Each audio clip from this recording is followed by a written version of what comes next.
வணக்கம். மகாபாரத போர் நடக்குது. 14வது நாள். எல்லாரும் போருக்கு தயாராகிட்டு இருக்கும்போது கிருஷ்ணர் பாண்டவர்களை கூப்பிட்டு ஒன்று சொல்றாரு. இன்னைக்கு நடைபெறக்கூடிய சண்டையில நல்லவன் ஒருத்தன் கொல்லப்படுவான் அப்படின்னு. அப்ப பாண்டவர்கள் என்ன நினைக்கிறாங்க?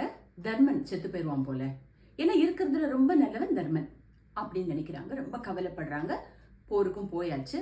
அங்க பீமன் ஒருத்தரை கொண்டுறார். சண்டை முடியுது. ராத்திரி ஆகுது. அறைக்கு வராங்க. அறைக்கு வந்து பார்த்தா தர்மனும் அங்க நிற்கிறார். அப்ப பாண்டவர்கள் கிருஷ்ணன் கிட்ட கேட்கிறாங்க, கிருஷ்ணா, நல்லவன் ஒருத்தன் செத்து போயிடுவான்னு சொன்னியே, இதோ தர்மன் இங்க நிற்கிறாரே, அப்ப செத்து போன நல்லவன் யாரு அப்படின்னு. அப்ப கிருஷ்ணர் சொன்னாராம், அதாவது நல்லவர்களுக்குள்ள ஒருத்த நல்லவனா இருக்கிறது சுலபம், கெட்டவங்களுக்குள்ள ஒருத்த நல்லவனா இருக்கிறது ரொம்ப ரொம்ப கஷ்டம். இன்னைக்கு பீமனால் கொல்லப்பட்டது விகர்ணன்.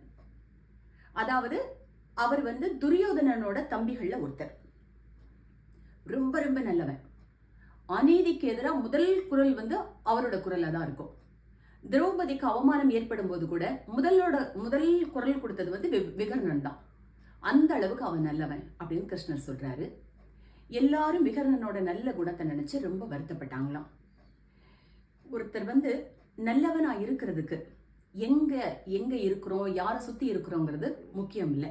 நம்ம மனசால நினைச்சா எந்த இடத்துலயும் நம்ம நல்லவங்களா இருக்கலாங்க. இனம், மதம், மொழி, நாடு கடந்து மனிதநேயம் வளர்ப்போம். நன்றி.